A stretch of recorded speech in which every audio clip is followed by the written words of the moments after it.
అందరు ఎలా ఉన్నారు? బాగున్నారా? నేను బాగున్నానండి. ఇవాళ మీ ముందుకి నేను చామదుంపల ఫ్రై నేను ఎప్పుడు చూసినా మీకు జస్ట్ ఉట్టి చామదుంపల్ని వేయించడం మీకు చాలాసార్లు చూపించాను. ఇవాళ మాత్రం కొంచెం వెరైటీగా ఉల్లిపాయలు వేసి, ఆనియన్స్ వేసి, పచ్చిమిరపకాయలు, వెల్లుల్లిపాయలు పోపు వేసి మీకు చూపిస్తున్నాను. చాలా చాలా టేస్టీగా ఉంటుంది. సో ఫస్ట్ అయితే చామదుంపలు ఉడకబెట్టేసుకోవాలండి. నేను గిన్నెలో నీళ్లు పోసేసి పెట్టేసుకున్నాను. సో ఇప్పుడు నేను ప్యాన్ పెట్టేసుకున్నాను. ప్యాన్లో నేను తగినంత నూనె వేసేసుకున్నాను. అలాగే ఆవాలు వేయలేదు, జీలకర్ర వేశాను. అలాగే వెల్లుల్లిపాయలు వేశాను, పచ్చిమిరపకాయలు ఒక 5-6 పచ్చిమిరపకాయలని సన్నగా చీల్చేసాను, ఇలాగా పొడవుగా చీల్చేసాను. వెల్లుల్లిపాయలు ఎక్కువ వేసుకున్నాను, అలాగే జీలకర్ర కూడా మంచిగా ఎక్కువ వేసుకున్నాను. ఇవి ఒక్కసారి బాగా వేగిపోవాలండి. ఈ మాత్రం నూనె ఉండాలి, ఎందుకంటే మనం చామదుంపలు వేస్తాం కాబట్టి ఈ మాత్రం నూనె ఉండాలి. కొంచెం నూనె పడుతుంది, ఇందులో కొంచెం కాంప్రమైజ్ అవ్వండి. అంటే ఎక్కువ నూనె ఎందుకు అని అనుకోవద్దు, చామదుంపలకి ఆలూ ఫ్రైకి తప్పకుండా వేయాలి కదా. సో ఇలాగ వేసేస్తాం. ఇప్పుడు మనం కొంచెం పసుపు వేసేద్దాం. అలాగే నేను సన్నగా తరిగి పెట్టుకున్న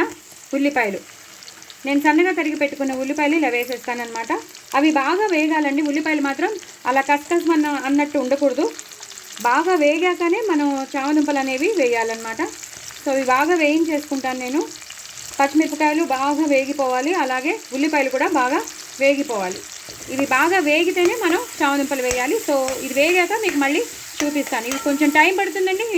ఇవి బాగా వేగిపోయాక కొంచెం ఎర్రగా వచ్చేస్తాయి, ట్రాన్స్పరెంట్గా అయిపోతాయి కదా, అప్పుడు మనం చామదుంపల్ని వేసేసుకోవచ్చు. వేగాక మీకు మళ్ళీ చూపిస్తాను. చూసారు కదండి, బాగా వేగిపోయాయి, ట్రాన్స్పరెంట్ అయిపోయాయి.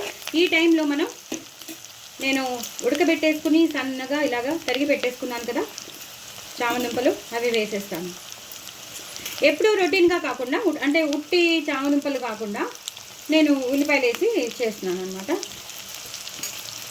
ఎప్పుడూ ఒకే రకంగా బాగుంటుంది కదా, కొంచెం వెరైటీగా తినాలని అనిపించినప్పుడు ఉల్లిపాయలు వేసి వేయించుకున్నాం అనుకోండి, చాలా బాగుంటుంది. అలాగే టమాటో వేసి కూడా ఇగురు కూరలాగా చేస్తారు, నువ్వుల పొడి అవి వేసి. అది ఇంకో రోజు ఎప్పుడైనా మీకు చూపిస్తాను. ఫస్ట్ అయితే ఇవాళ ఫ్రై కావాలన్నారని నేను ఇవాళ ఇది చేస్తున్నాను. ఇవి మాత్రం ఇలా వేగాలండి, అప్పుడే ఉప్పు కారాలు వేయకూడదు. ఇది ఒక 2-3 విడతలు బాగా హైలో పెట్టేసుకోవాలి. కానీ మీరు మాత్రం అక్కడే ఉండండి, ఎక్కడికి పక్కకి వెళ్ళిపోద్దు. హైలో పెట్టేసుకుని అక్కడే ఉంటే అవి బాగా క్రిస్పీగా అవుతుంటాయి, అంటే కలర్ మారుతుంటాయి, అక్కడక్కడ రెడ్గా అవుతుంటాయి. అప్పుడు మనం మిగతా ప్రొసీజర్లోకి వెళ్ళిపోవచ్చు. సో అప్పుడు నేను మీకు చూపిస్తాను కొంచెం ఎర్రగా వేగాక. చూసారు కదండి, ఒక్కొక్క ముక్క ఎంత బాగా వేగిపోయిందో మీకు తెలిసిపోతుంది. మార్చేసుకోకూడదండి, ఇలా మాడకుండా ఎర్రగా చేసుకోవాలి. ఇదిగో చూసారా ఎంత బాగుందో, పెద్దది ఇది. ఇలా చక్కగా ఎర్రగా అవ్వాలన్నమాట. ఇది ఇలా వేయించేసుకున్నారు కదా, అందుకే నూనె ఎక్కువ వేసుకోమని చెప్పాను.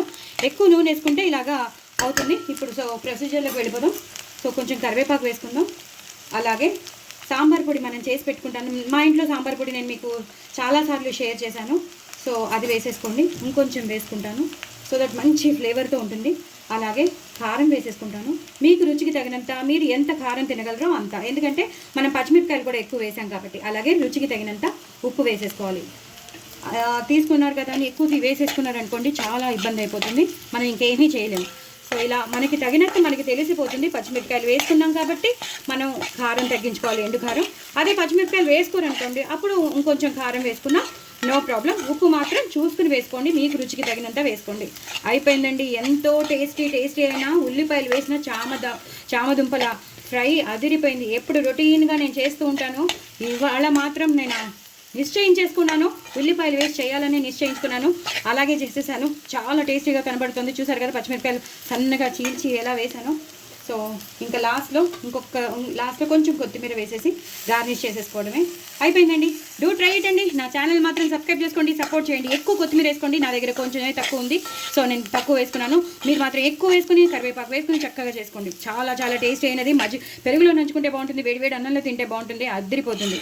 చాలా వైట్ రైస్కేనండి ఇది మాత్రం. ఈ రెసిపీ మాత్రం వైట్ రైస్కే అదిరిపోతుంది. నా ఛానల్ మాత్రం సబ్స్క్రైబ్ చేసుకోవడం అసలు మర్చిపోద్దు. చాలా టెంప్టింగ్గా ఉంది కదా, మరి ఇంకెందుకు ఆలస్యం చేసుకోండి. బాయ్ అండి.